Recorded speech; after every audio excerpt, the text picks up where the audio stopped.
of Soul for it's all good. Hi, I'm Chris Geiger. Welcome to No Movies in Hell. I'm LaClaw Scott, and today we are reviewing Summer of Soul, a film directed by Questlove and is currently nominated for Best Documentary at the upcoming Academy Awards. That's right. And this is take two.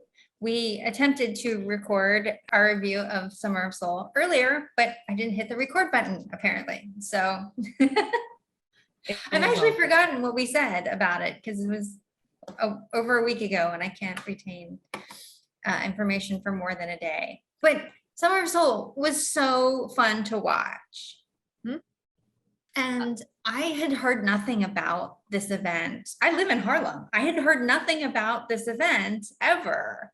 You know, you hear about Woodstock, but this is gigantic for, I think, the park that it's in. I was trying to figure out what park they were in. I'm pretty sure, based on the way it looks, they were in Marcus Garvey, or what is now called Marcus Garvey Park, which is in the heart of Harlem. I think that it's amazing how the footage was recaptured, right? So like after this concert happened, it was a sponsored event, it was championed well, it was broadcast live, and essentially the footage sat in a basement for 50 years.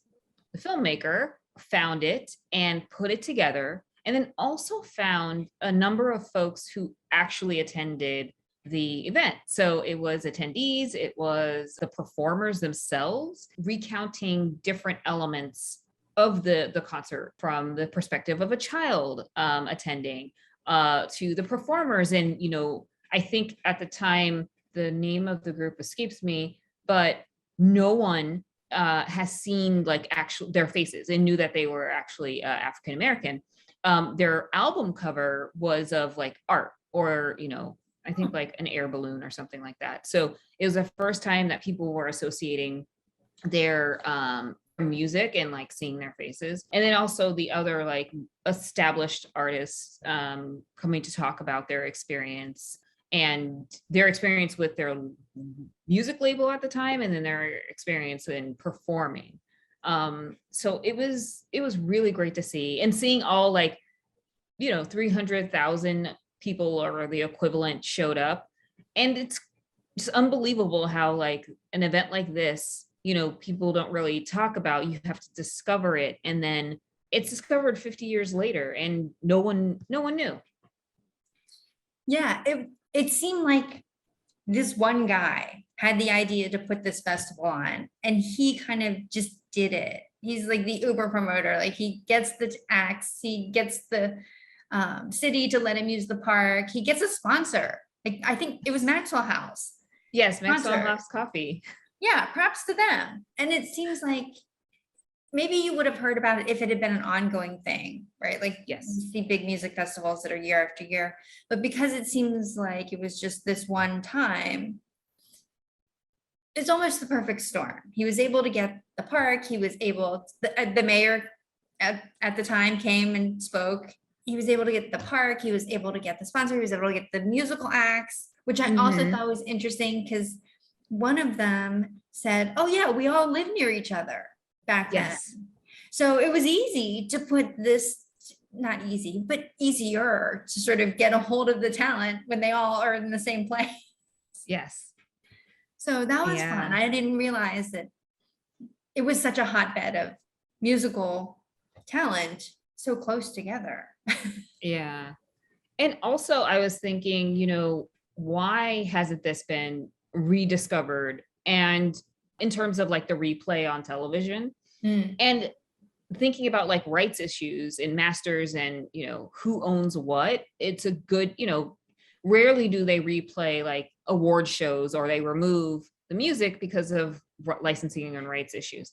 So I was like, oh, I understand now. It was like a one-time like live event thing. And then, you know, you have these, if they wanted, the stations would need to buy the rights or license the rights for the musical acts, especially as they're progressing in their career.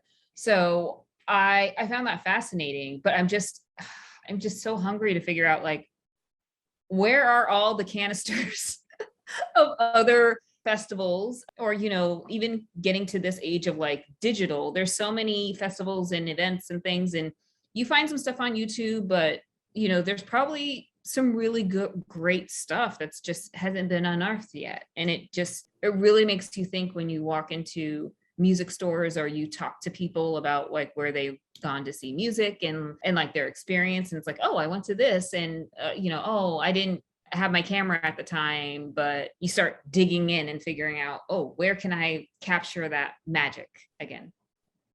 Definitely. Let's pull up our slides.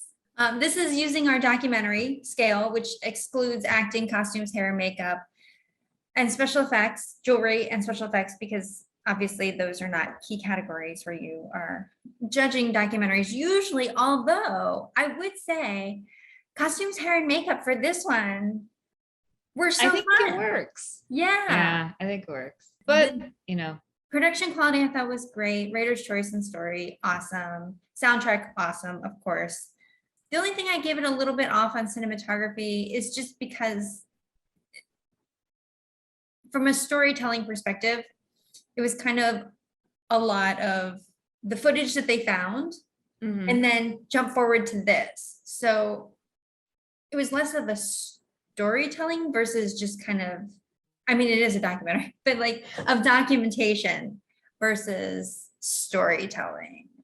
Yeah. I mean, I liked that part of the cinematography. I love the like old grainy film and the going back and forth between the now and like having, I guess, your characters or the folks who were performing and the folks who were attending like reflect on that time. It's just so funny to see, I guess, these reactions back in the day are the same in real time now. Like the movement, like I guess since we're not seeing old school film in documentary style that often, you often forget, like you see it in still images with like photos, and you think that like, oh, they back in the day you didn't move like that, or you didn't eat like that, or maybe you, I don't know, just very subtle things like I didn't adjust my watch or something like that. And you see people walking down the street, you see people engaging with each other or smiling at the camera or like doing peace signs. And I'm like, that's stuff that we still do today, but we often forget. And sometimes we think that certain elements are new, kind of like bell-bottom jeans. It's like, oh, that those have been around since like the 60s and 70s. And so I thought that part was like fascinating, especially seeing like a lot of the performers who have passed on and like their performances and how it's captured in film. And it has an incredible impact. Out of the total scale, you could give max 15 points to a documentary, and this one got 14.5 between the two of us. So we both really liked it. Yes. I will say that I used Summer of Soul as a palate cleanser after I watched Attica. I do think that maybe had a little bit had an impact on your score. Yes, of an influence on that, but still really fun to watch. I know I definitely need to watch Attica, but it's hard, especially documentaries. It's like, it's just so hard. Yeah, I'm gonna do it. It's a tough watch. Make sure you've got a palate cleanser right after, because you're gonna need something. Is the Kingsman one? Yeah, that would work. Really, just anything. The Moonfall would work. Oh gosh. That's a perfect. Oh. All right, I'm gonna stop sharing. Okay. Oh, Moonfall. Do you have anything to plug this episode? I have nothing to plug. Yeah, this episode. Or I guess these couple of episodes. Chris, do you have anything to plug? I don't. No, I don't. I can't think of anything off the top of my head. Oh, you know what? I will plug Consolidated Theaters. So Consolidated Theaters, I'm out of my element right now. I'm not in New York, and so I've been reliant on Consolidated Theaters to help me with my movie watching goals for the past month and a half, and they're great. First of all, I want to say shout out to their concessions because their popcorn is really good. Ooh, like the butter or like the flavors? The texture, like sometimes at other theaters, I won't name names, but at other theaters, it maybe you've just watched them pop it and you've asked, like, can I have from the freshly popped? And so you know it's freshly popped and it still kind of has a stale texture. Mm. But the texture of it is really very crisp, like popcorn should be. And somehow they figured out the correct butter, flavor, salt ratio on just their standard popcorn. So I don't add butter or salt to popcorn ever. This somehow they figured out how to like do it right, where I feel like other theaters maybe it's a little off or it's too heavy-handed on the salt side.